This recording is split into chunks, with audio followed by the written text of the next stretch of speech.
أي زيارة ناجحة بتبدأ قبلها بأيام، علشان كده عملنا اجتماع نرتب فيه كل حاجة بشكل يتناسب مع حجم الحدث وحجم الشركة. طلعنا نجيب كل احتياجات الرحلة، من أول أصغر تفصيلة لحد أكبر تجهيز، مية، سناكس، أدوات، كل حاجة ممكن نحتاجها هناك.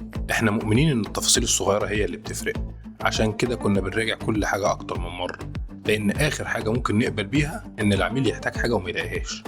كان في لبس موحد وكمان ID، كل واحد كان عارف دوره علشان اليوم يمشي بسلاسة من أول دقيقة لآخر دقيقة. هدفنا ما كانش مجرد زيارة للمشروع أو تسليم أرض للمستثمرين، كان هدفنا إن العميل يحس من أول لحظة إنه في رحلة متجهزة له باهتمام.